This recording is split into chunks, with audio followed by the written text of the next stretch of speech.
Ahí está. Bueno, buenas tardes a todos. El taller de hoy se llama APIs, cómo entenderlas y no morir en el intento, y está a cargo de Nahuel Gómez. Así que le cedo la palabra a él. Adelante, Nahuel. Buenas tardes, soy Alejandro Nahuel Gómez, todo el mundo me conoce como Nahuel. Soy programador y estoy en la licenciatura en informática. Y bueno, me pareció un tema interesante el manejo de APIs porque, bueno, me acuerdo cuando estaba en segundo, empieza a surgirme de ver proyectos o cosas, investigar y no entender mucho por más que leí algunas definiciones sobre este tema de API. Empezar a volcarme mucho a la parte web y ver que es algo muy necesario. Así que bueno, la idea también es un poco explicar cosas básicas. Obviamente, si alguien quiere preguntar algo más, si alguien después también al final o mientras voy explicando tiene alguna duda, no hay ningún drama, me interrumpe y charlamos. Incluso si hay algo que no sé, lo googleamos todos juntos, investigamos, no hay ningún problema. Bueno, comienzo. ¿Se ve bien o se ve al revés Se está al revés, sí. ¿Cómo era para cambiar esto? Creo que le puedo poner acá. Ahí se ve el PowerPoint y Sí, recién quería se ver veía si la presentación con las dos partes. opciones de presentación. Ahí está. Ahí está, ahora sí. Bien, soy parte del Lab CC, ahí les dejo el link para los que no conocen, por si quieren curiosear alguna de las actividades que hacemos. Estamos ahí con Gachi, con Jorge, con varios de los chicos que están acá. Y siempre, creo que siempre estamos abiertos a recibir gente y a que participe en las actividades. Si no, no sean malos, súmense. Bueno, tenemos que empezar. ¿Qué es una API y para qué sirve? Tratado de no cargar de texto esto, pero bueno, siempre podemos charlar un poco del tema. API significa interfaz de programación de aplicaciones. Y bueno, básicamente es eso, es una interfaz en la que por un lado se realiza algún procesamiento de datos, algún consumo de otros datos, incluso puede haber APIs que consuman otras APIs, algún tipo de tarea que sea necesaria, y eso está estandarizado mediante algún protocolo para que distintas herramientas puedan consumir ese dato o enviarle alguna orden o, bueno, enviar algún tipo de alerta, lo que sea que necesitemos realizar con este programita. Básicamente es un programa intermedio entre otros programas y herramientas. Primero quería mostrar un poco una estructura simple de software, que es lo que generalmente uno hace. Uno, bueno, levanta una base de datos, trabaja una herramienta en algún lenguaje y eso queda dentro de la misma máquina. Posiblemente está la base de datos en un servidor remoto, puede pasar también. Pero bueno, esto tiene por ahí el inconveniente de que si yo necesito comunicar distintas aplicaciones, o sea, si yo tengo un programa que hace una tarea y un programa que hace otra tarea y necesito que interactúen, es posible que no pueda cuando son por ahí algunos programas enlatados, cuando tienen ciertas restricciones. Y es importante entender por ahí los requisitos de lo que uno está desarrollando y de las herramientas que tiene que trabajar para entender si necesita justamente este tipo de comunicación entre distintas aplicaciones y ver cómo garantizar eso. Ese es un poco el motivo principal de las API, por lo que comprendí, la verdad, con toda la experiencia que tengo sobre el tema. Y bueno, y una estructura de un software como servicio lo que nos permite es separar distintos programas como distintos servicios independientes y mediante bueno, los protocolos que se establezcan poder hacer que todos interactúen con una misma fuente de datos, con una misma, por ejemplo, puede ser que hagamos distintos programas para celular, para Windows o para navegadores que se comuniquen todos justamente a un servicio y ese servicio no solo maneje una base de datos, sino que controle algún microcontrolador y haga accionar puertas, cosas, mida temperaturas o algún tipo de indicador que pueda servir para una industria, para lo que se nos ocurra prácticamente.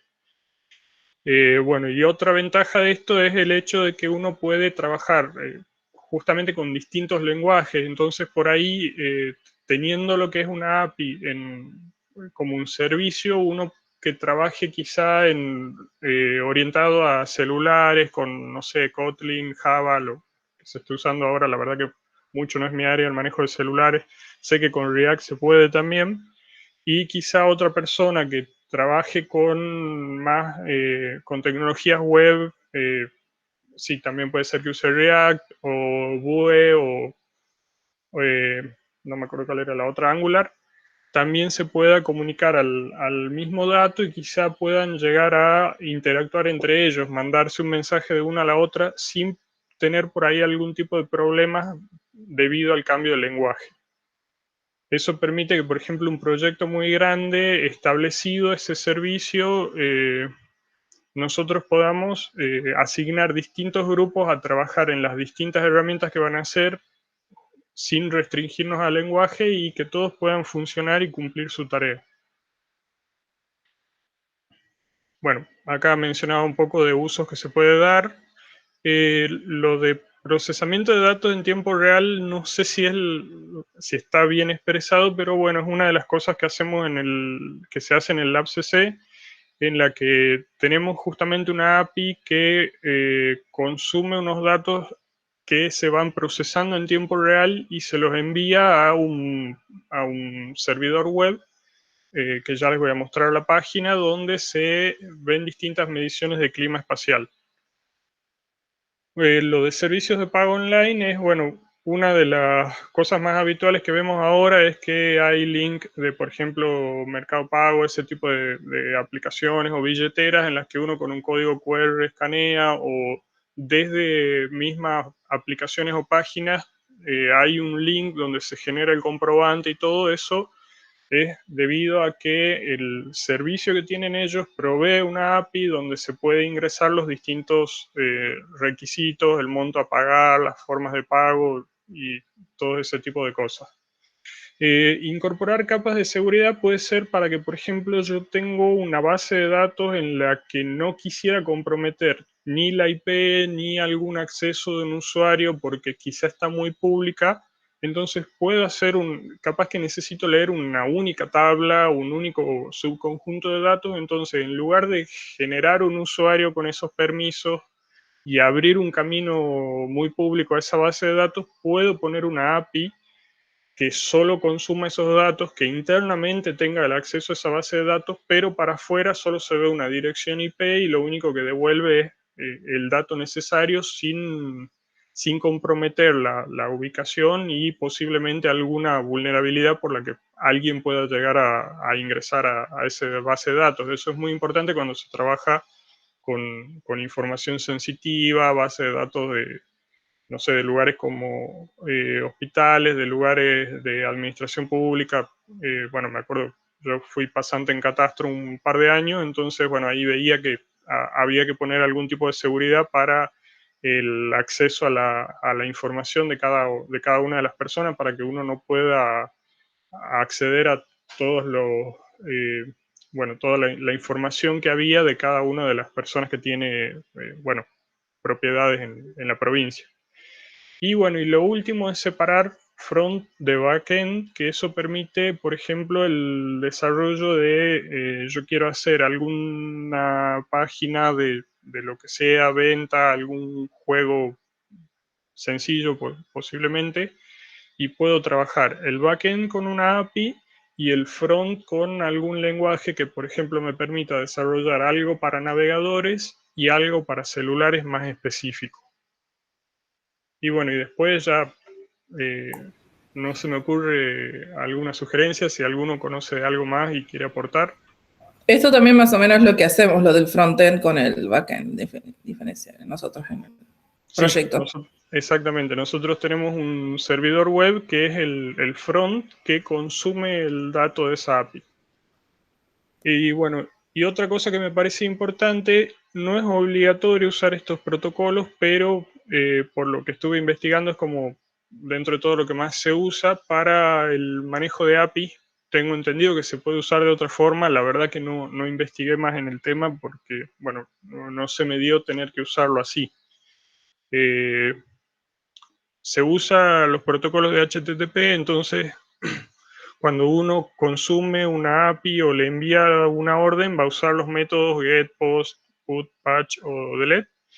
Y el formato de datos que devuelve una API suele ser o un JSON, que bueno, ahí va un ejemplo muy básico de clave valor, o un XML, que bueno, tiene una notación a la vista por ahí un poco incómoda, por lo menos para mí, para recibir ese dato, pero que tranquilamente los dos se pueden procesar desde el lenguaje y bueno, y utilizar esa data.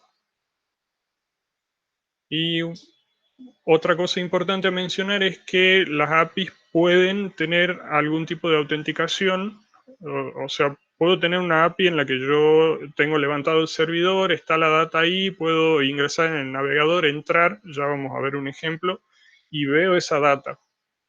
Pero también puede pasar que haya un requisito de autenticación, entonces yo en el pedido tengo que enviar de alguna forma un usuario y contraseña para que eso haga una autenticación, y lo más habitual es que una vez que se hace esa autenticación, para dejar de estar paseando el dato de usuario y contraseña, se genera un token de sesión que suele ser dinámico, suele tener como una vida útil limitada, en la que mientras pase ese token se entiende que es la sesión del usuario correspondiente que inició en ese momento.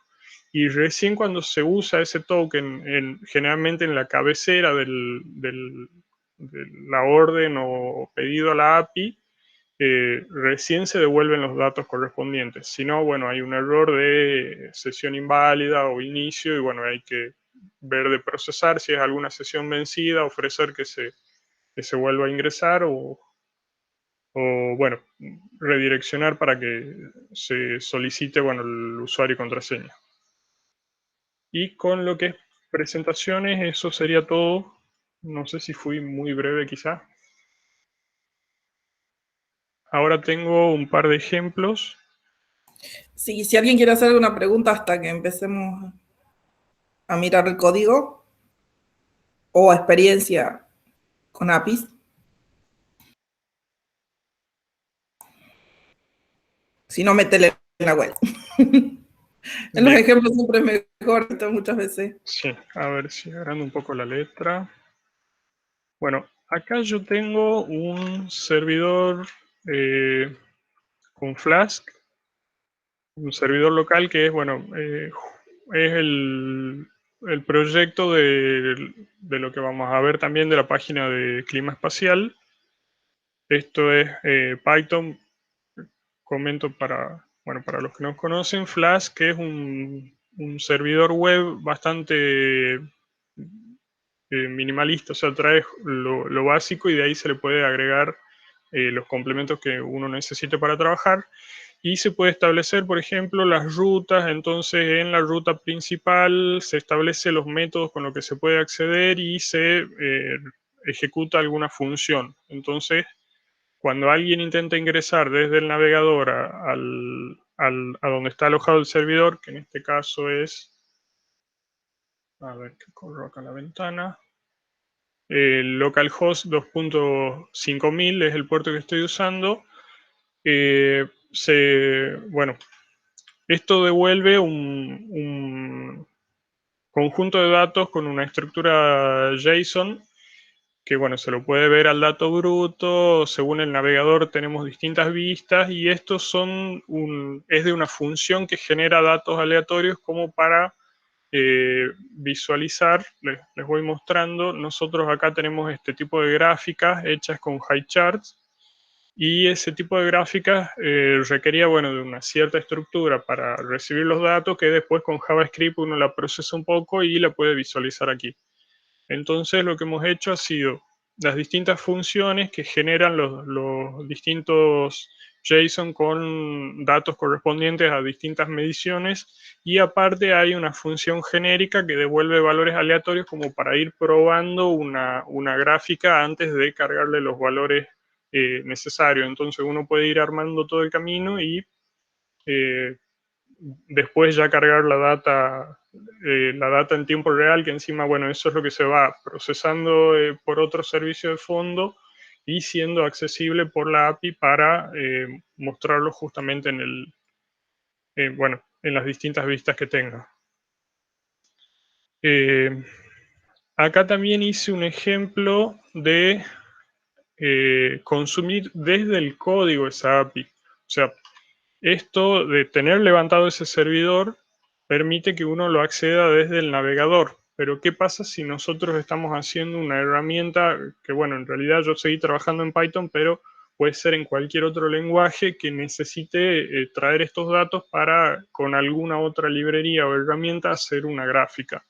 Bueno, seguramente ese lenguaje, así como Python, tenga alguna librería, como es en este caso la librería request de HTTP, que, bueno, acá mediante un llamado get consumo de una cierta dirección, bueno, hago un llamado get con el protocolo HTTP a una cierta dirección. Y bueno, en caso de tener, acá tengo una pequeña validación de si me responde bien o no. En caso de responder bien, podemos visualizar la data que trae. Yo acá mostré primero la cabecera, que es importante tenerla en cuenta porque si hay justamente una autenticación o algo, hay que saber que uno puede incorporarle a la cabecera todo lo que sea, bueno, usuario, contraseña, token, algún tipo de cabecera específica, que me ha pasado consumir APIs que lo requieran. Después, bueno, traigo el contenido básico en formato de bytes, se muestra así. Después se lo puede formatear como texto, o sea, el mismo objeto request, respuesta del get, que ya me trae las distintas posibilidades de visualizarlo. Y bueno, y por último, la más cómoda es el resultado como JSON, lo que me permite trabajarlo como diccionario. Acá justo tomo lo que es la última clave, que es xdata, y muestro únicamente sus valores. Otro ejemplo, siguiendo lo mismo, es hacer un get, pero aparte pasarle parámetros. Esta función que tengo corriendo en el servidor recibe dos parámetros. Uno es datasets y el otro es valores. Y esa función genérica, si existen, crea un conjunto de datos con lo especificado, o si no, toma unos valores genéricos. Me genera un dataset con 10 valores. Acá lo que hago es, bueno, hacer el llamado y pasarle que quiero que me traiga 5 datasets y 20 valores. Entonces yo hago Python, llamo eso. Es la misma estructura que hace rato, lo único que cambia es que ahora vamos a tener muchos más valores. Se puede ver, si no me equivoco, acá en dataset tengo 1, 2 y 3 conjuntos de data. Perdón, 5 eran los que busqué. Y 20 valores de xdata, que sería la coordenada x que va a acompañar a la gráfica. Acá se puede ver, aprovechando la estructura como diccionario, los 20 valores. Y por último, tengo un ejemplo en el que, bueno, no uso la API que levanté yo, sino uso esta página que te permite testear distintos tipos de llamado. Está bueno por si alguno de ustedes se pone a aprender esto, está muy bueno tener la mano. Entonces acá podés ver, tenés ejemplo de los distintos métodos, podés hacerlo desde la misma página, creo.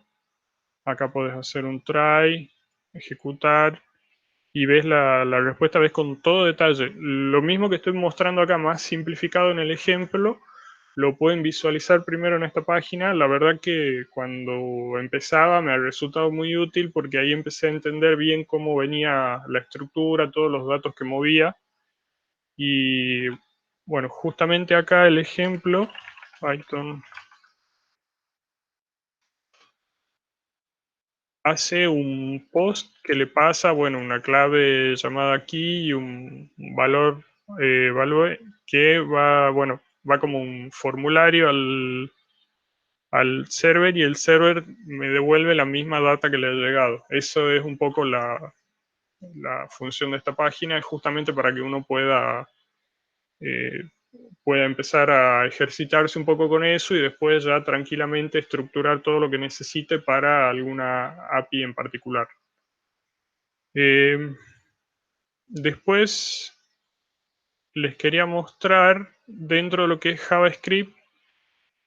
Bueno, acá tengo otro servidor web que es este de acá. Este está corriendo en el puerto 8000 y este consume la API, la misma API que consume el servidor de Space Weather, de lo que es el LabCC, pero esto puntualmente mostraba las gráficas. Esto lo armé como un proyecto paralelo donde iba probando las distintas funcionalidades de JavaScript sin tocar el otro proyecto para evitar por ahí algunos conflictos mientras se hacían cambios, poder desarrollar bien la función de JavaScript y una vez que esté completa, copiarla así como viene, posiblemente adaptar uno o dos valores y pasarla acá al server. Esta, en realidad, bueno, sí, esta sería funciones JavaScript que usan la librería HighCharts, que tiene, bueno, bastante aplicación. No sé si no la conoce alguno, les recomiendo que la busque. Tiene bastante aplicación para generar distintos tipos de gráficos de muchos tipos.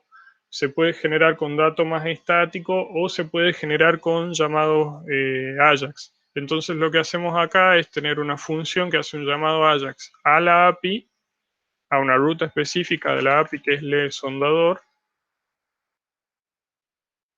que bueno, acá también tengo un ejemplo de en mi servicio local LeSondador archivo, que era una variante de la llamada en la que en lugar de consultar en una base de datos, consultaba en un archivo. Eso me permitía a mí tener a mano un conjunto de datos sin tener que estar levantando una base de datos. Estas fueron mediciones que se usaron y bueno, eso consume, esta API consumo esa ruta en particular y a ese dato lo agrupo en distintos datasets, le indico a HighCharts cuál va a ser mi coordenada X, no me estoy acordando, creo que es acá en la serie.